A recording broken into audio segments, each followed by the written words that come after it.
Halo Guru Kebanggaan Indonesia, mari kita lanjutkan pembelajaran kita pada pelatihan Strategi Pemecahan Masalah dan Pengambilan Keputusan.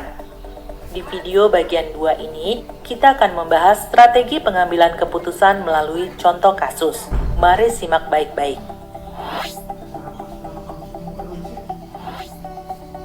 Di suatu SMP, seorang kepala sekolah bernama Pak Angga merasa khawatir mengenai hasil belajar siswa di sekolahnya.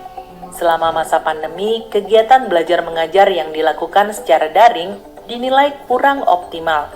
Ada banyak sekali siswa yang tidak berhasil mencapai nilai minimal yang telah ditetapkan sekolah sebelumnya.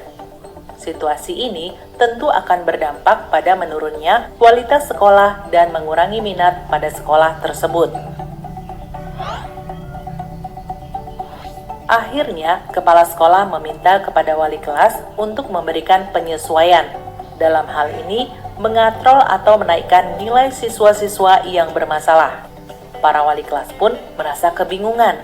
Di satu sisi, mereka merasa bahwa tindakan ini salah karena merupakan tindakan curang. Di sisi lain, ini adalah perintah atasan dan bertujuan untuk menjaga nama baik sekolah. Lalu, keputusan apa yang harus diambil wali kelas pada situasi tersebut? Pada situasi ini dapat dianalisis bahwa kasus tersebut termasuk kasus dilema etika. Ada pertentangan antara benar lawan benar. Menjalankan perintah adalah melaksanakan kesetiaan, dan ini benar. Tidak menaikkan nilai hingga di atas nilai minimal secara sepihak juga merupakan hal yang benar, karena mengacu pada kejujuran dan integritas. Mari kita masuk ke langkah pengambilan keputusan. Yang pertama adalah mengenali nilai-nilai yang saling bertentangan. Menaikkan nilai siswa secara sepihak merupakan hal yang bertentangan dengan nilai kebenaran, kejujuran, dan integritas. Namun, di sisi lain, menjalankan perintah atasan merupakan hal yang benar, sesuai dengan nilai kesetiaan sebagai bawahan. Begitu pula dengan tidak menaikkan nilai siswa secara sepihak, berarti menegakkan nilai kejujuran, kebenaran, dan integritas. Dari penjelasan tersebut, tampak ada nilai yang saling bertentangan.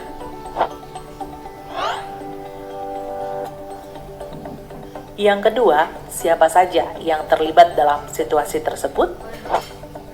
Yang terlibat adalah kepala sekolah, yaitu Pak Angga, para wali kelas, dan siswa dengan kemungkinan nilai bermasalah. Lalu, apa saja fakta-fakta yang relevan dengan situasi tersebut? 1. Para wali kelas sebagai pihak yang bertanggung jawab atas penilaian siswa. 2. Para wali kelas diminta untuk menaikkan nilai siswa agar setidaknya mencapai nilai minimal yang ditetapkan sekolah. 3. Siswa dengan nilai bermasalah. Langkah keempat adalah pengujian benar atau salah. Di langkah ini ada 3 pengujian, yaitu uji legal, uji regulasi, dan uji intuisi. Pada uji legal akan muncul pertanyaan, apakah ada aspek pelanggaran hukum dalam situasi tersebut? Dan jawabannya adalah tidak ada pelanggaran hukum dalam situasi tersebut. Lalu terkait uji regulasi akan muncul pertanyaan, apakah ada pelanggaran peraturan atau kode etik profesi dalam kasus tersebut? Membantu menaikkan nilai siswa secara sepihak hingga di atas nilai minimal yang ditetapkan sekolah adalah pelanggaran kode etik profesi. Kemudian, untuk uji intuisi akan timbul pertanyaan berikut. Berdasarkan perasaan dan intuisi Anda, apakah ada yang salah dalam situasi ini? Dalam hal membantu menaikkan nilai siswa, dirasa ini bertentangan dengan hati nurani para wali kelas.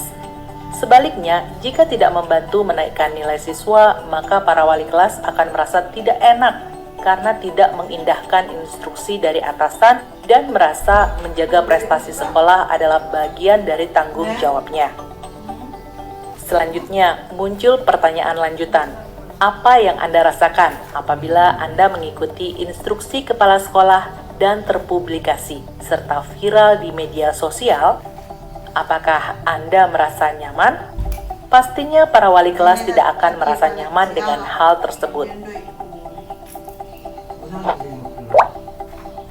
Jika hal ini terjadi pada seorang senior yang menurut Anda bijak dan bisa dijadikan teladan, apakah instruksi tersebut akan dilakukan? Senior pasti akan memutuskan tidak mengikuti instruksi tersebut.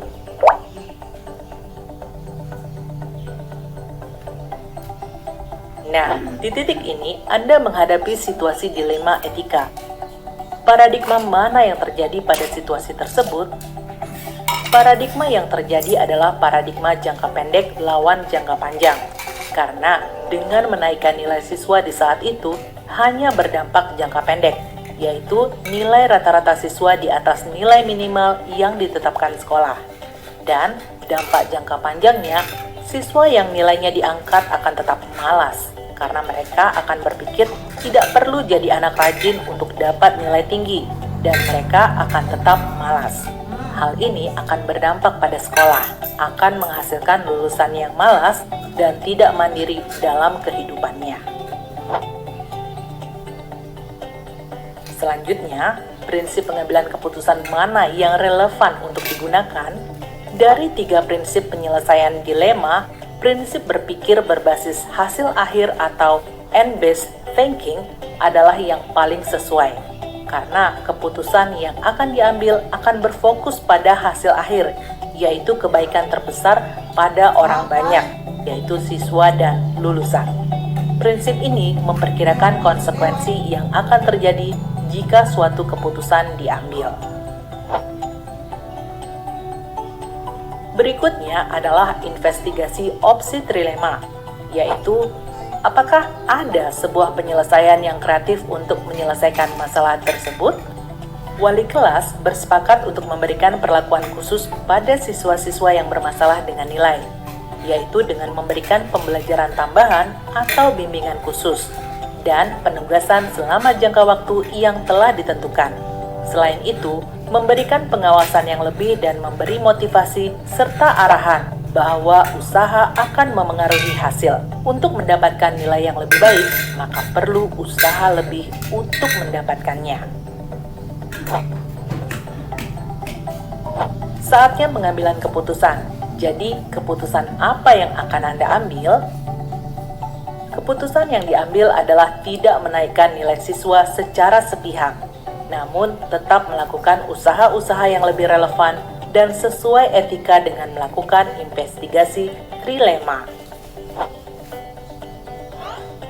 Nah, terakhir, mari kita tinjau dan refleksikan hasil keputusan Anda.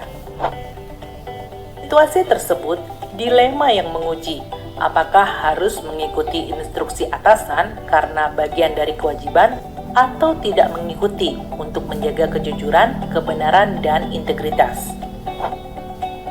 Meskipun tidak ada pelanggaran hukum pada situasi tersebut, namun menaikkan nilai siswa secara sepihak merupakan tindakan yang bertentangan dengan etika profesi dan hati nurani.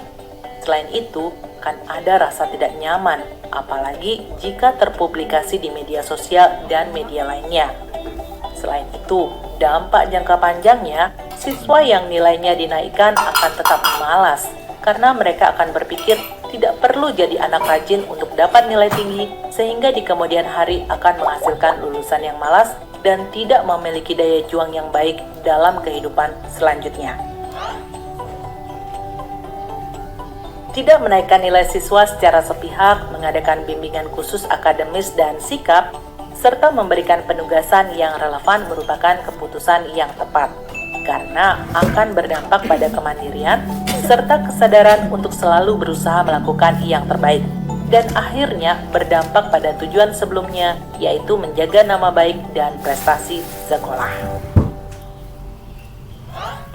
Nah, demikianlah paparan mengenai strategi pemecahan masalah yang dapat membantu Anda menghasilkan keputusan yang tepat dan sistematis, terutama demi terciptanya profil pelajar Pancasila. Salam luar biasa dan terima kasih.